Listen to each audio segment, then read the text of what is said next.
Assalamualaikum warahmatullahi wabarakatuh. Alhamdulillah hari ini kita bisa bertemu setelah beberapa hari kita mengalami banyak kegiatan sehingga kita tidak bisa melaksanakan. Tetapi saya yakin adik-adik juga memperhatikan ilmu yang sudah ada. Ya, jadi sebenarnya pembelajaran kita khususnya di mata kuliah dasar-dasar pemerintahan ini adalah memberikan pengenalan. Ya. Kira-kira apa saja yang hendak nanti dipelajari dalam prodi ilmu pemerintahan. Dan yang terpenting lagi adalah ketika kita berbicara tentang ketika ada ditanya jurusanmu apa, pemerintahan itu apa, lah ini yang jadi dasar pemikiran. Belum lagi dalam konteks ilmu terapan. Nah, dalam prodi kita ini bisa kita pahami bahwa kita adalah salah satu prodi yang rumpun ilmunya adalah terkait dengan sains, ilmu pengetahuan, bukan terapan. Jadi mungkin ketika adik-adik bersinggungan dengan teman-teman mahasiswa yang lain, mungkin kegiatannya banyak yang beda karena mereka terapan murni. Ya, kalau kita itu prodinya adalah sains. Jadi sains itu terkait dengan pemikiran, keilmuan. Jadi kegiatan belajarnya paling ya riset, kajian itu. Tetapi di dalam masyarakat, profesi yang menjadi dambaan masyarakat khususnya bagi negara-negara yang berkembang, negara-negara yang belum maju ya, negara Indonesia belum bisa dikatakan sebagai negara yang maju ya. Tapi negara yang menuju berkembang, yang menuju negara yang maju, sehingga secara sosiologi masyarakat, dalam masyarakatnya menganggap bahwa profesi dambaan semua masyarakat di Indonesia dalam masuk di dalam pemerintahan. Jadi pemerintah itu kayak perusahaan sing anti rugi, ya, anti rugi, sing pas jelas bayarannya.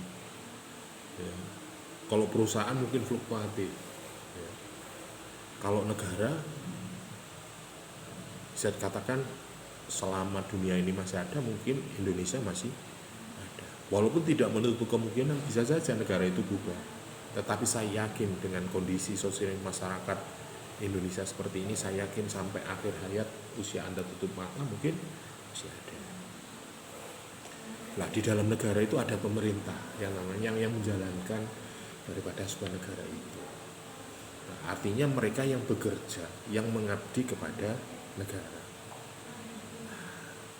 Walaupun mungkin stigma di masyarakat, paradigma di masyarakat terkait dengan hal itu mungkin agak sederhana, tetapi kita jenenge masyarakat pasti mengalami sebuah dinamika sosial di masyarakat yang mungkin secara teori bisa juga berubah-ubah, artinya menyesuaikan dengan situasi ruang dan waktunya. Nah, prodi kita ini termasuk sebuah prodi yang mempelajari, mengkaji bagaimana gejala-gejala pemerintahan itu dijalankan.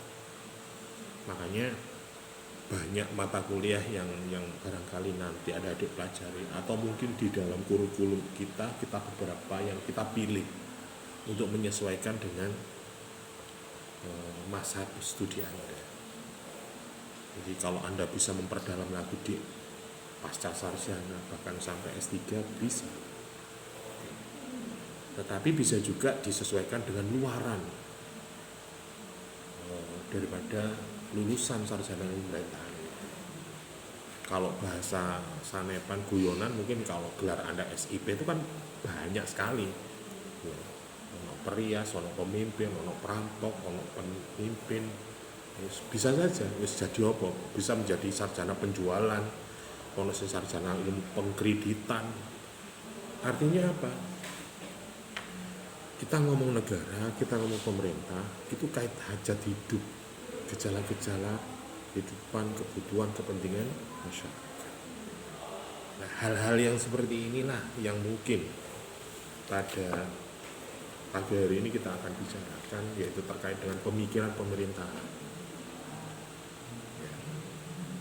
Pemikiran pemerintahan artinya di situ apa saja yang mungkin di dalam beberapa pertemuan kemarin kita sudah melompat-lompat membahas tentang bagaimana pemerintahan itu terkait dengan asas pemerintahan, pemimpin yang baik, atau manajemen pemerintah, atau bisa juga hubungan antara ilmu pemerintah dengan ilmu yang lain dan sebagainya. Itu mungkin kita sudah bicarakan.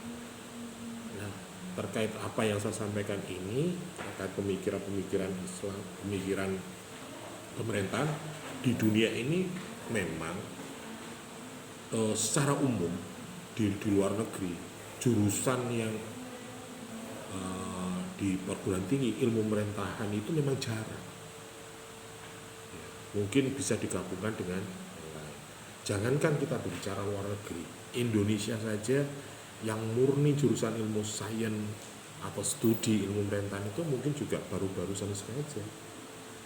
Mungkin warna daripada lulusan alumni tahun era Orde Baru, era pasca reformasi, bahkan era sekarang mungkin bisa juga paradigmanya berbeda ketika membahas, mengkaji sebuah. Kalau di masa Orde Lama mungkin pemerintahan itu identik dengan politik, ideologi yang dibicarakan. Ngomong Orde Baru, ngomong pembangunan perencanaan, mulai dari tugas dan fungsi, kewenangan, opo sing dilakoni yang rencana. Reformasi berbicara tentang kredibilitas, akuntabilitas. Pasca reformasi kita bicara tentang pelayanan publik.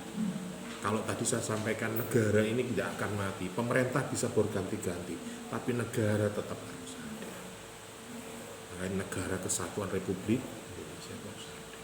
Nah, pemerintahan itu bisa berganti-ganti. Kenapa? Bisa juga partai yang pemenang pemilu itu bisa mewarnai daripada jalannya pemerintahan, karena dipengaruhi oleh ideologi dari ada yang nasionalis, ada yang religius, ada yang pemimpin bisa juga mempengaruhi,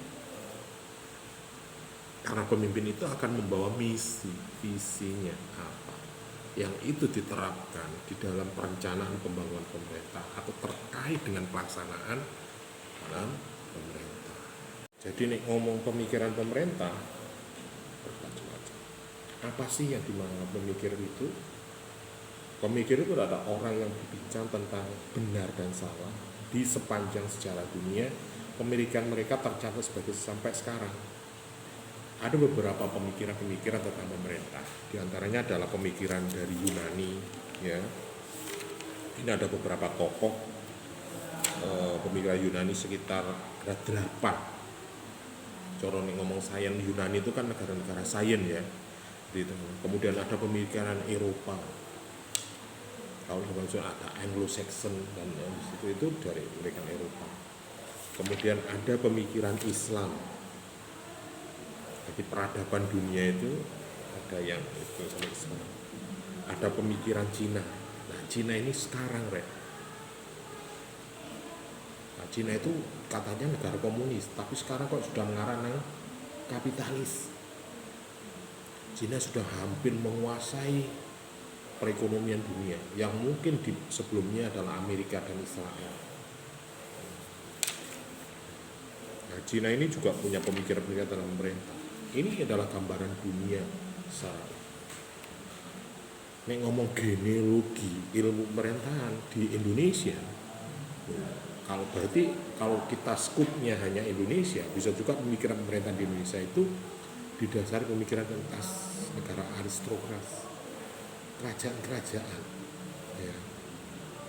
Makanya corak dan perjalanan pemerintah kita tidak lepas dari kerajaan-kerajaan yang ada di negara kita, karena kerajaan-kerajaan itulah yang memfasilitasi sebuah perkumpulan, sebuah kerajaan, atau bisa kalau sekarang saya katakan sebuah negara yang mereka punya ciri khas budayanya masing-masing, ya, kayak Majapahit, Sriwijaya, Demak, ya. Kerajaan itu mereka punya cara masing-masing untuk membuat tatanan kehidupan di dalam masyarakatnya. Itu Indonesia. Bahkan yang sampai hari ini diterapkan di negara itu masih ada, kayak konsep negara federal itu kan niru gaya-gayanya Mojopahit ketika itu. Ada negara pusat, ada negara bagian, ada kerajaan ini, ada kerajaan pusat. Jadi kerajaan negara bagian itu mengikuti kerajaan yang ada besar. Dia store upeti, store apa kepada negara atau kerajaan besar. Itu Indonesia. Jadi kalau corak kemudian dipengaruhi oleh kolonialis Belanda, penjajahan, imperialisme, sehingga corak kepemerintahan itu juga dipengaruhi. Contohnya apa? Pemerintah desa. Sistem pemerintah desa, kalau ada adik nanti mempelajari pemerintah desa yang asli dan sekarang itu bisa juga berbeda. Bisa juga pemerintah struktur, sistem pemerintah negara Indonesia sekarang itu bisa juga tidak asli Indonesia. Bisa juga mengadopsi dari imperialisme atau kolonialisme, sehingga struktur pemerintah desa tidak sama dengan pemerintah desa di zaman-zaman kerajaan, zaman kerajaan. Nah itu contoh perjalanan daripada. Nah, kalau kita belajar tentang pemikiran tentang pemerintahan seperti Yunani, contohnya Socrates ya. Ini beliau lahir pada tahun 329 sebelum Masehi, abad piro kira. Ya. Athena. Artinya di sini secara filsafat, anak-anak muda yang tersiar berdebat di sana, ide-ide cemerlang, namun sedikit peninggalan muridnya tidak dikenal seperti Plato dan sebagainya. Jadi ini pada masa-masa kerajaan. Yang diingatkan pada tahun kemudian kemuliaan seorang guru, jadi saintis murni ya. Socrates ini. Kemudian ada Plato. Plato ini pada tahun 1427 sampai 347 sebelum Masehi. Ini perjalanan filosofis antara Socrates dan Pythagoras. Ini kan tokoh-tokoh ilmu sosial kan ya, di mana dia mengajarkan tentang kebajikan secara prinsip, pengetahuan tentang baik buruk, nilai-nilai sebagai kehidupan di dalam masyarakat. Omne vivum omne, berarti ada masa istilahnya masyarakat itu dari apa? Ada zon politikon istilahnya. Masyarakat cenderung berkelompok. Nah, ini berkelompok lapor ini belum dulu. Gitu kan. Nah, itu awalnya dari situ. Jadi Plato itu sampai munculkan bagaimana arah daripada negara, setulan atau bisa juga ya apa nek wis dadi negara terus ya apa ngono kan. Nah, nek karakter masyarakat cenderung berkelompok, artinya kalau kita bicara tentang kebutuhan pribadi, kebutuhan individu, macam-macam untuk memenuhi hajat hidupnya, sehingga perlukan kerjasama, diperlukan sebuah aturan, sebuah kesepakatan, sehingga apa yang diciptakan, apa yang diinginkan, apa yang dibutuhkan individu itu bisa tercapai, sehingga menuju kehidupan yang kemudian ada Pythagoras. Ini jauh dari sebelum Plato atau Aristoteles, bahwa gurunya Plato, sedangkan Plato gurunya adalah Aristoteles. Kelahirannya pada 532 yang bernama Mnesakon. Nah, waktu itu Pulau Samos yang dipimpin oleh seorang raja yang kejam yang namanya Polycrates atau karena dia merupakan kota perdagangan, mereka melakukan Miletus, Spanyol, Persia, Asia. Jadi dulu itu bentuk kegiatan mereka adalah berdagang. Nah, berdagang itu tidak menutup kemungkinan masyarakat yang ada di berbagai wilayah, bahkan benua. Ya. Jadi mereka itu zaman itu mereka saling merantau. Jazirah kalau Anda apa ya, di dalam SKI sejarah budaya Islam itu, nah Islam kan berbicara tentang syiar, tetapi kalau kita bicara masyarakat Yunani itu mereka adalah berdagang, bisa juga berlayar antar pulau berdagang. Bahkan sampai hari ini Belanda tidak mau dikatakan sebagai penjajah. Saya ke Indonesia itu berdagang. Loh, bayangkan. Nah, padahal dia di sini juga berdagang kok sampai memukim di sini, sampai bangun kantor di sini sampai tujuannya adalah mereka ada ekonomi, bukan, bahkan sekarang mungkin bisa juga seperti itu ya. Makanya banyak peninggalan-peninggalan zaman Belanda, baik bangunan fisik dan sebagainya yang ada di negara kita, karena mereka tujuannya berdagang waktu itu. Kalau kita bicara Pitagoras ini, penemuan terpenting pada Pitagoras adalah mengenai segitiga siku-siku. Nah, ini rumus Pitagoras. Kalau adik-adik ketika melajari matematika kan ada rumus Pitagoras itu. A plus B plus C sama dengan C, A kuadrat plus A itu kan. Nah, itu ada rumus kehidupan di dalam masyarakatnya. Artinya masyarakat A sama B ditambah C akan menjadi seperti apa? Kan seperti itu. Ada seksofon. Nah, ini juga di dalam istilah berasal dari orang yang penderita penyakit seksofobia, penyakit ketakutan yang besar kepada barang, pada benda, fobia pada sebuah barang. Sehingga pada peristiwa itu termasuk takut pada perubahan. Jadi ada kelompok masyarakat, kalau sekarang kita pelajari di dalam sosiologi masyarakat atau desa, kalau masyarakat itu ngomong individu, ya, kalau kita bicara individu, ketika orang itu nyaman, zona nyaman, pasti dia akan sulit untuk keluar dari zona nyaman, atau mungkin menikmati zona nyaman. Begitu juga masyarakat. Alah wis urip ngene cukup. Ketika ada perubahan juga sulit untuk menerima. Biasanya wong desa-desa, orang sosiologi masyarakat desa seperti itu. Jadi sulit untuk menerima perubahan. Itu awal di seksofon itu ketakutan tentang macam-macam. Nah, itu termasuk fenomena di masyarakat, sehingga bagaimana mengatur itu. Fungsi daripada pemerintah itu kan mengatur itu.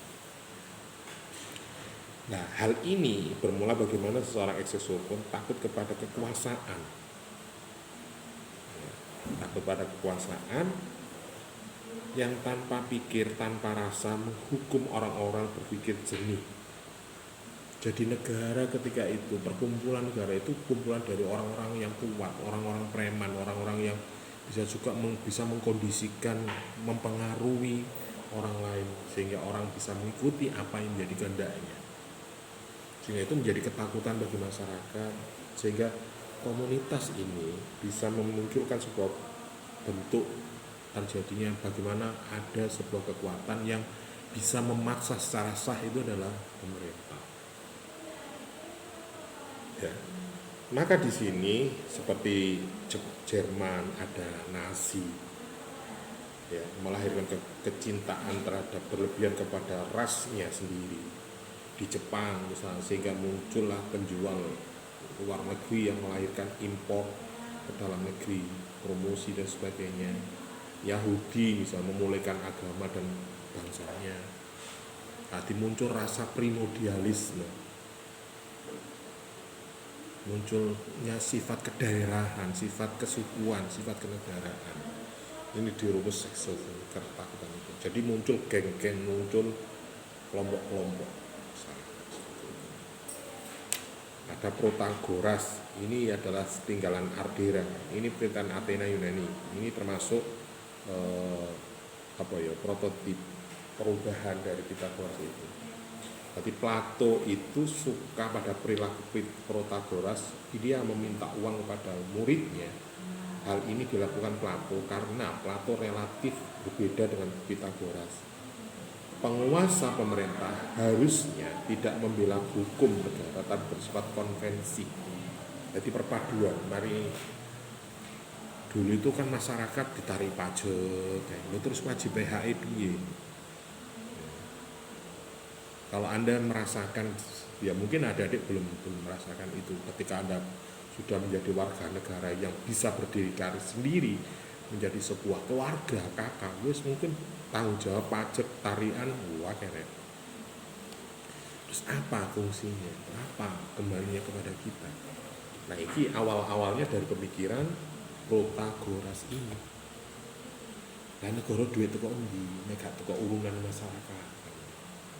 Ya nek kerajaan milik individu yang kuat, yang kaya membuat sebuah komunitas kekuatan sehingga pemerintahan itu dikuasai oleh warganya. Tapi kalau ngomong pemerintah kan siapa saja boleh. Yang punya negara itu berarti individu-individu di dalam negara itu. Kalau kerajaan kan enggak.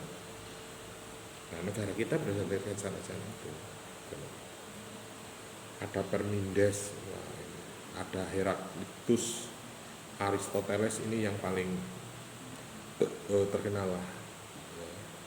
Ini ada Aristoteles hidup ini antara 384 sampai 322.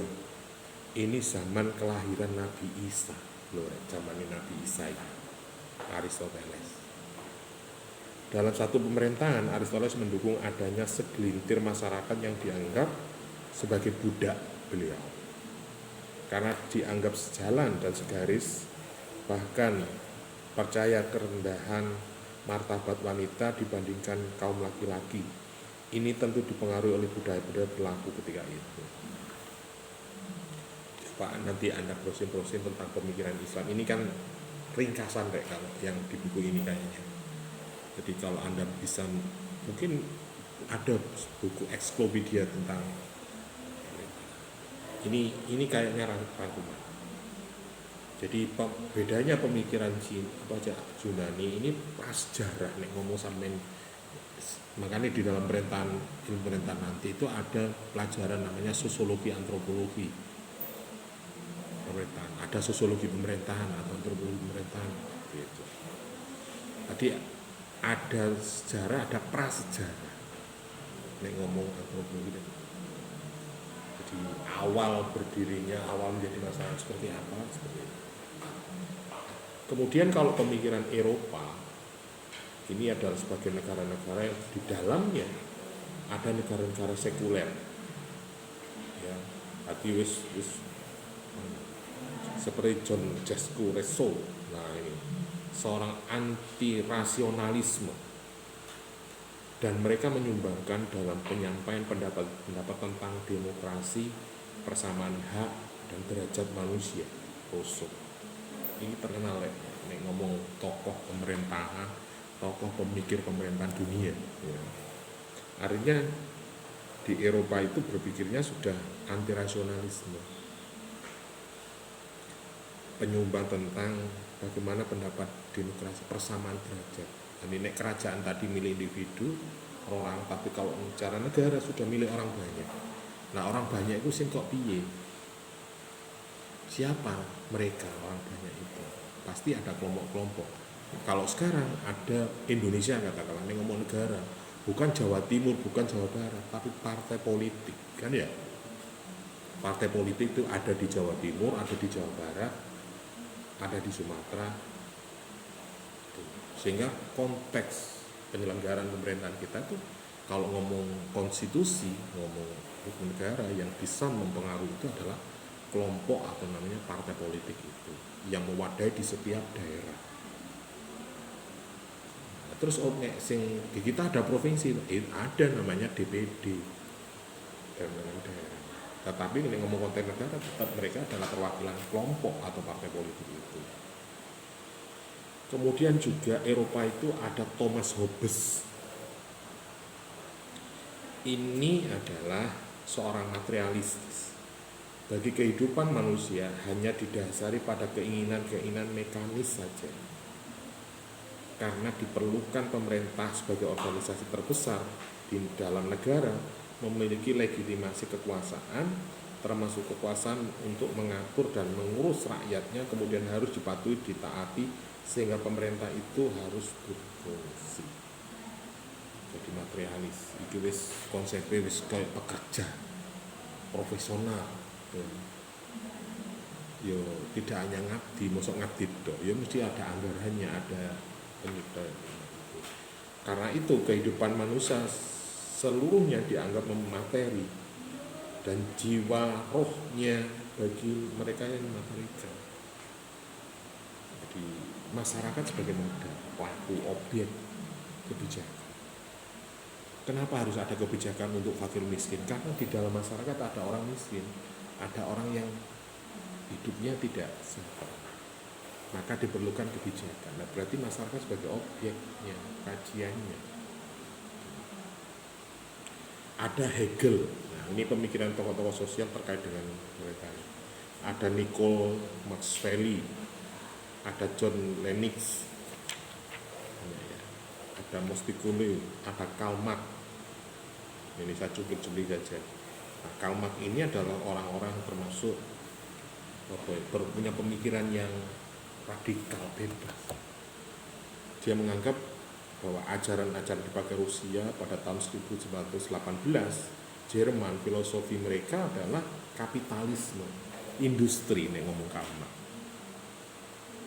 Jadi sekarang misalnya kalau diterjemahkan sekarang atau fenomena yang terjadi hari ini di masa Anda, mereka yang menduduki jabatan presiden, kepala daerah, bupati atau wali kota, bahkan kepala desa itu adalah koyok-koyok, mereka tujuannya adalah mengamankan industrialisasi, bisnis rek, nyambut gawe rek.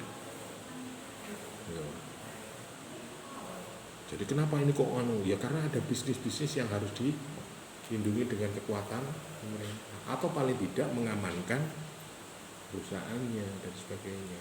Nah, ini pemikiran-pemikiran Karl Marx seperti itu. Dan hari ini terbukti gitu loh, bahwa semua itu diindustrialisasi. Sehingga wahai kaum buruh dan seluruh dunia, bersatulah loh ini. Maka ini pasti tidak lepas. Jadi kalau hari ini ada katakanlah orang Mojokerto, lihat fenomena politik kepemimpinan daerah. Apakah mereka figur-figur orang yang benar-benar pintar dalam kepemimpinan? Ya bisa juga iya, tetapi di sisi lain dia adalah basicnya apa? Ya. Jadi kalau sekarang nggak punya modal, jadi ya nggak mungkin deh.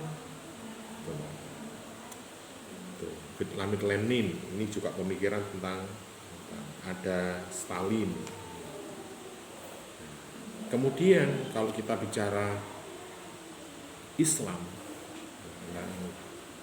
Islam adalah paradigma pemikiran yang punya ciri sendiri dan menolak sekularisme, tercatat sebagai pemikir pemerintah seperti Ibnu Khaldun, Taqiyuddin An-Nabhani, Hasan al-Banna, Ayatullah Khomeini. Ini adalah salah satu tokoh yang mungkin sebagai pemimpin di sebuah negara dan mewarnai kehidupan pemerintahan yang ada di dunia. Jadi ada, kalau sekarang itu ada OKI, ada Persatuan Negara-Negara Islam. Nah itu, jadi konsep penataan kehidupan itu diwarnai dengan agama Islam yang kita Nah, kan dalam zaman Rasulullah apa Pak? Ya piagam Madinah itu, Rek. Kalau kita telusuri ke atas, Islam itu diturunkan atau Al-Quran itu diturunkan itu bukan untuk orang Islam, tetapi untuk umat Islam. Yo Islam, yo Yahudi, semua dirahmatan lil. Islam itu apa? Penyeimbang alam. Jadi biar tidak kacau, pemikiran contoh pemikiran orang-orang Islam itu adalah sebagai wujud implementasi dari ciptaan Tuhan. Makanya di dalam konsep pemerintahan dan negara yang dicontohkan Rasulullah kepada kita, kebijakan, kesepakatan yang dibuat oleh Rasulullah itu tidak melulu mengutamakan orang Muslim, tetapi seluruh warga, tentang kewajibannya sebagai warga negara dan sebagainya. Nah, ini dikabarkan oleh Ibnu Khaldun, Taqiyuddin An-Nabhani, Hasan al-Banna, Ayatullah Khomeini. Ini adalah tokoh-tokoh yang mengimplementasikan daripada ajaran-ajaran Rasulullah terkait dengan kehidupan berpemerintahan. Misalnya Ibnu Khaldun ini lahir pada 1332 yang meninggal pada 1946. Beliau ini adalah seorang muslim yang sehingga tulisan-tulisan mereka dipengaruhi oleh Al-Quran dan hadis, sehingga diyakini sumber kebenarannya sendiri. Jadi referensi ini referensi Tuhan, Rek. Jadi perilakunya, kehidupannya itu memang referensinya Dalam bukunya yang berjudul Al-Muqaddimah, beliau adalah menulis bahwa kerajaan dinasti hanya bisa ditegakkan atas bantuan solidaritas rakyat. Bayangkan, yang kewenangannya ya,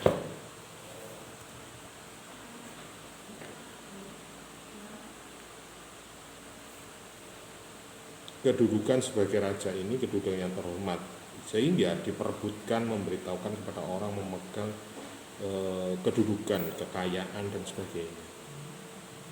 Makanya kalau kita belajar Islam, bahwa kita di dunia ini diciptakan sebagai khalifatul fil ardh, pemimpin di negeri dunia ini. Ya bahasanya memimpin dunia ini ya tidak hanya memimpin negara, ya diri kita juga alam. Nah, kemudian ada Taqiyuddin An-Nabhani ini menolak demokratisasi dalam keberadaan negara karena kesempatan mengutamakan voting itu adalah bila dilakukan pemilihan kelokalisasi pelacuran, maka sudah barang tentu tidak menutup kemungkinan terpilih atau gerombolan. Jadi Taqiyuddin ini adalah menolak demokrasi seperti yang disarankan oleh tadi sahabat jenenge Kalma apa itu. Jadi dia mengutamakan musyawarah kalau di sini.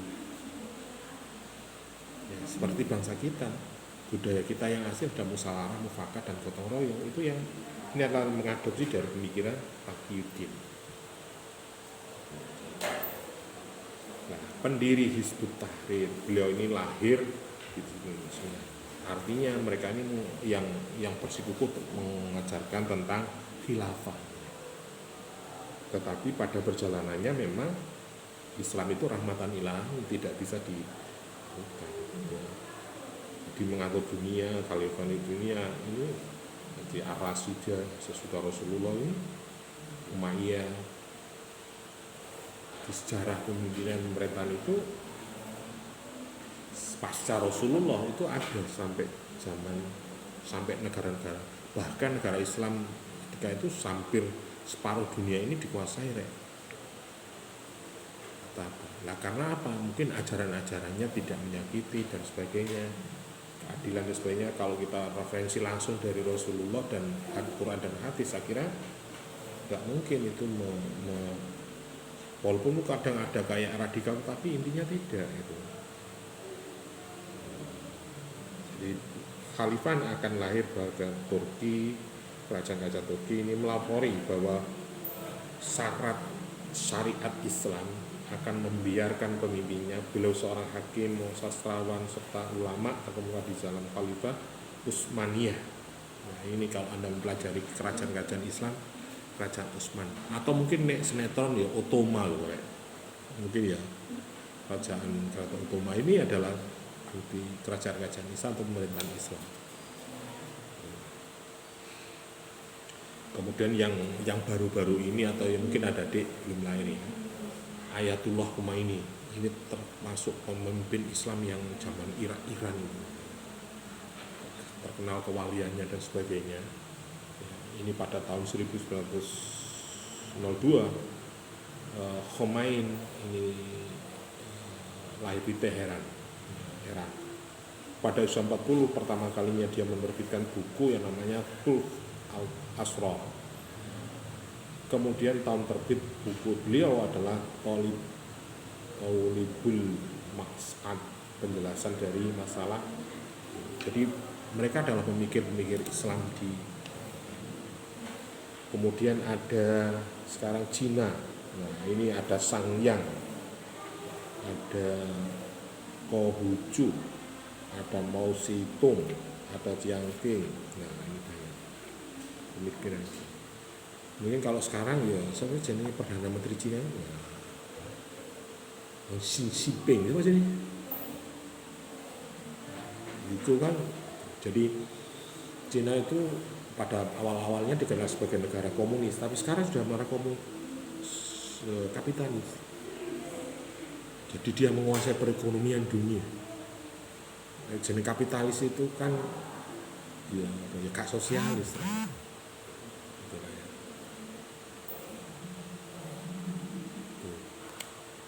Jadi mereka ini berbedanya di situ. Ini bisa Anda baca di buku ya, atau bisa cari searching itu. Jadi kalau ini akan sejarah. Nah, di sejarah itu ini hanya ringkasan. Kalau ada yang mau mendalami boleh. Tapi paling tidak bahwa kajian ilmu pemerintahan itu bukan ilmu yang diada-adakan, tetapi faktanya ada gitu.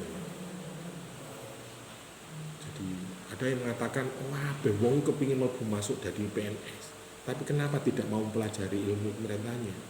Tapi kok kepingin mau bidang pemerintahan, kan repot itu. Jadi banyak orang-orang yang mungkin pengetahuannya di pengetahuan yang lain, tetapi ingin masuk di. Nah, kalau Anda ini kan menguasai secara utuh. Di ilmu pemerintahan itu mungkin adik bisa masuk ke ekonomi, bisa ke hukum, bisa ke sosial, bisa ke agama dan sebagainya. Kok bisa Pak ke agama? Ya bisa, karena ini kalau Anda niatkan ibadah, bisa memberikan kebahagiaan kepada orang itu, bisa menjadi nilai ibadah, kebijakan Anda tanpa mengeluarkan apapun. Oke, sampai di sini barangkali ya.